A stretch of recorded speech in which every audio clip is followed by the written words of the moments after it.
Et bonjour, vous allez bien? Ça c'est pour vous. C'est pour avertir qu'on allait mourir un jour ou l'autre. Est-ce que vous le saviez vous? Ouais. Donc qu'est-ce que vous croyez après la mort?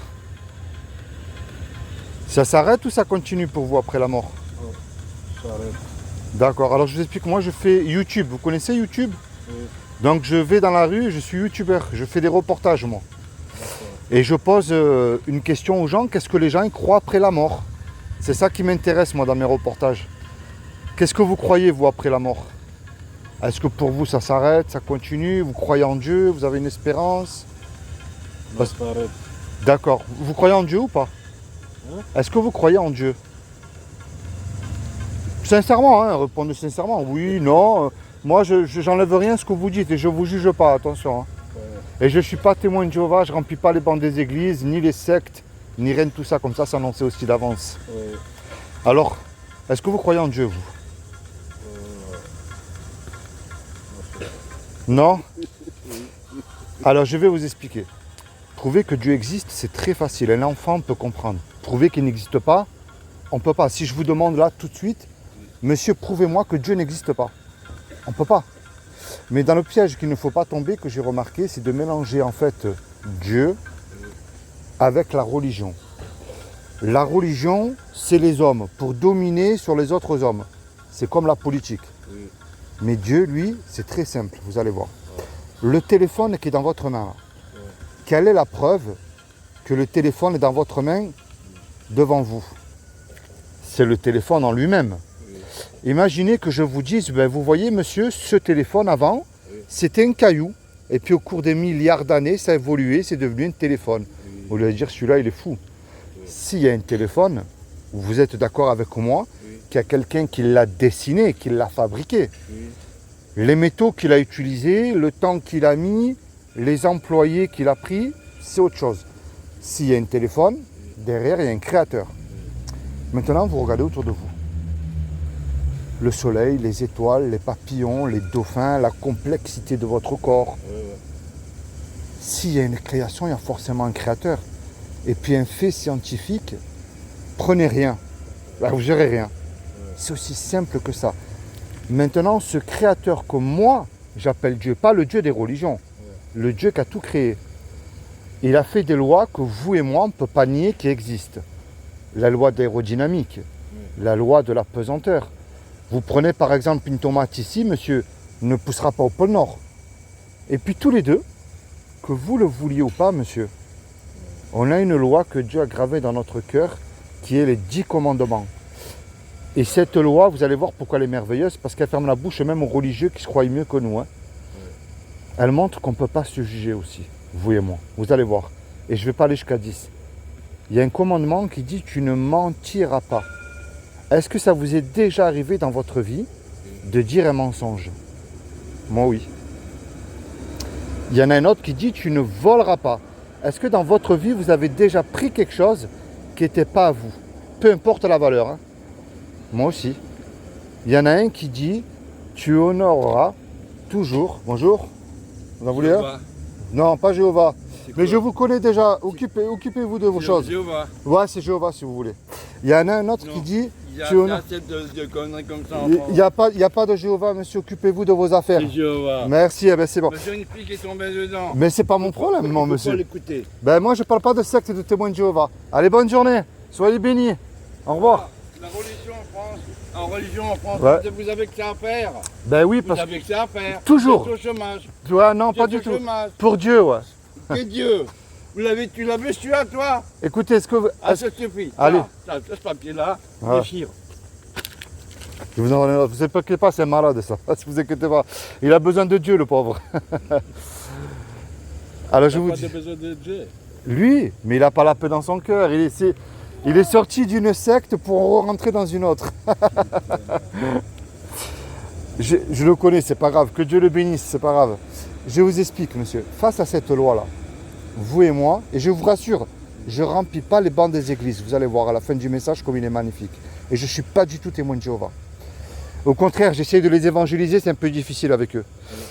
Moi, mon but, vous voyez cette loi-là, parce que vous et moi, on a cassé la loi. Elle montre que nous méritons l'enfer, parce qu'on a cassé la loi. Ça, on est d'accord. Maintenant, Dieu, il nous aime parce que Dieu ne veut pas nous punir, parce qu'il nous a créés. Malgré que c'est le péché qui nous éloigne de Dieu et qui nous conduit aussi en enfer. Est-ce que vous savez ce que Dieu a fait pour vous il y a 2000 ans par amour? C'est ça, moi, que je veux que vous sachiez. Est-ce que vous le savez? Alors, je vais vous expliquer, moi, ce que je crois. Je ne suis pas témoin de Jéhovah. Moi, je crois, comme Dieu n'a trouvé personne de parfait sur terre, eh bien, il est lui-même venu sur terre. Il s'est habillé avec un corps qui est Jésus, le Christ. Et il a dit que quiconque, c'est-à-dire que vous ou moi, on croit que Jésus est ressuscité du royaume des morts le 3e jour, eh bien, il aura la vie éternelle à mes côtés. C'est aussi simple que ça. Et il n'a pas dit d'aller dans une église allumer un cierge. Et il n'a pas dit de prier Marie. Il n'a pas dit de suivre un pape. Et il a dit de croire. Mais le problème de croire, monsieur, ça ne suffit pas parce que les démons aussi, ils y croient en Dieu et ils existent et ils tremblent. Alors moi, le but de ma démarche, je vous en faites ce que vous voulez ensuite. Je vous la donne tout de suite, la clé. Ça s'appelle la repentance. La repentance, ça veut dire, bien sûr, il faut arrêter de mentir et de faire tout ça. Mais si vous mentez, vous savez, la conscience vous dit que vous avez menti. C'est dès aujourd'hui, vous changez de direction et vous vous tournez vers Dieu. Et vous lui dites tout ce qu'il y a dans votre cœur. Vos peines, vos joies, vos soucis. Moi, je peux prier pour vous, mais après le reste, je ne peux pas le faire à votre place, vous comprenez? Il veut que vous ayez foi en son sacrifice. Quand Jésus il est mort à la croix, il est mort pour vos péchés, pour mes péchés. Imaginez tous les deux, on va faire un exemple, un braquage. On va braquer un magasin et tous les deux, on se fait serrer. On passe devant le tribunal. Le juge, il nous dit à tous les deux, voilà, je vous laisse le choix. Vous me donnez une caution d'1 million d'euros ou vous partez tous les deux en prison 30 ans. Vous et moi, on n'a pas l'argent puisqu'on vient de se faire attraper par la police. Et on ne peut pas revenir en arrière, effacer le mal qu'on a commis, c'est trop tard. Et on ne peut pas dire tous les deux au juge, je vous jure, je ne recommence plus, c'est fini. Vous êtes bon et miséricordieux, laissez-moi partir. Ça ne marche pas ça. Le juge, il va dire, c'est vrai que je suis bon et miséricordieux, mais vous me donnez l'argent de caution, vous partez en prison. On se regarde tous les deux, on ne sait plus comment faire. Et il arrive tout à coup un homme qu'on ne connaît pas. Par amour pour nous, il décide de payer la caution. Puisque la caution elle a été payée, le juge est satisfait, il nous libère. Mais maintenant, cet homme qui a donné l'argent, là, imaginez-vous l'action tout de suite, monsieur. Il se présente en retour devant vous. Qu'est-ce que vous allez lui dire à cet homme qui a donné l'argent? Vous allez lui dire merci, ce qui est normal. S'il va vous demander un service, vous allez lui rendre aussi, c'est normal. Mais vous voyez, c'est quoi cette image que je viens de vous donner, monsieur? C'est ce que Jésus le Christ a fait pour vous sur la croix il y a 2000 ans. Alors moi, ce que je vous encourage à faire, monsieur, pas du tout ce qu'il a dit le monsieur là qui est venu là. Moi, je vous encourage à lire la Bible et à vous rapprocher de Jésus. Parce que regardez bien, si je vous souhaite de vivre jusqu'à 120 ans, en bonne santé, avec tous les gens que vous avez autour de vous, un compte en banque bien rempli, une belle villa, une belle voiture, mais en vérité, je ne peux pas vous garantir 5 minutes. Si je vous pose la question à quelle heure et à quel âge vous allez mourir, monsieur, on ne sait pas. Mais la grande question, est-ce que je suis réellement réconcilié avec Dieu? Est-ce que vous savez lire le français? Vous savez lire le français? Est-ce que vous avez une Bible à la maison? Est-ce que vous avez une Bible chez vous? Alors je vais vous montrer. Ça va être plus simple.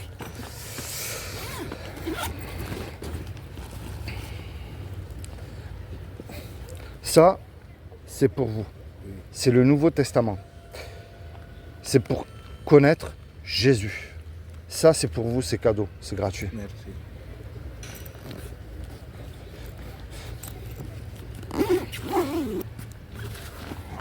C'est comment votre prénom? Moi, c'est Philippe. C'est comment vous? Moi, Philippe. Et vous? Okmor, Okmor. Vous êtes quoi, musulman ou chrétien? musulman. Alors, je vais vous montrer quelque chose. Ça va être mieux. Vous lisez l'arabe? Alors, je vais... alors, je vais vous montrer. Vous allez voir.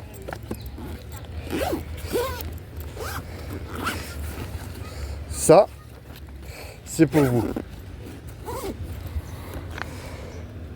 Qu'enseigne le Saint-Coran? Je vous ai parlé de Jésus qui est Issa. Oui. Le Coran enseigne que le véritable musulman doit suivre l'Injil. C'est ça l'Injil. Maintenant, je peux vous le donner en arabe si vous voulez, hein, l'Injil. Et nous avons envoyé après eux Jésus, fils de Marie, pour confirmer ce qu'il y avait dans la Torah avant lui. Pas pour retirer, confirmer. Et nous lui avons donné l'évangile, où il y a guide et lumière. Ça, c'est l'évangile. Mais je sais pas, vous lisez le français ou vous préférez l'arabe? L'arabe. L'arabe? Alors je vais vous donner en arabe. Vous allez voir. Celui-là, je vais le mettre là. Vous allez voir. Hop. Ça, c'est l'Injil en arabe. Voilà. Merci. Ensuite, le Coran enseigne que le véritable musulman, pas croire, Oui. obéir à Jésus. Et quand Jésus apporta l'épreuve, il dit, je suis venu à vous avec la sagesse et pour vous expliquer certains de vos sujets de désaccord. Craignez Dieu donc et obéissez-moi. Et là, c'est écrit en arabe. Jésus demande aux musulmans de lui obéir. Et là, c'est merveilleux. Le Coran enseigne que si tu crois l'Injil, Oui. tu seras sur le bon chemin. Je vous le lirai à la maison. Le Coran enseigne que si tu crois Jésus, tu seras élevé. Oui. Vous voyez, c'est merveilleux. Et moi, je suis ce que le Coran appelle, je vais vous montrer, un Jean du livre. Je suis un chrétien, un Jean du livre. Oui. C'est ce que le Coran il enseigne. Ça, c'est pour vous, c'est cadeau aussi. Merci. Comme ça, vous lirez les versets du Coran. Merci beaucoup. Ben, c'est rien. Moi, je vais pour ça dans la rue. Merci. Vous m'avez dit que vous vous appelez Othman. Comment? Mohamed. Mohamed, vous? Oui. Mohamed, moi c'est Philippe. Eh bien Mohamed, sois béni, toi et toute ta famille. Je t'encourage à lire l'Injil et à te rapprocher de Issa. Oui. Parce que le seul nom qui a été donné sous le soleil, c'est le nom de Issa. D'accord? D'accord. Mohamed, sois béni, toi et Merci. toute ta famille. Merci. Tu vois, je ne t'ai pas envoyé dans une église.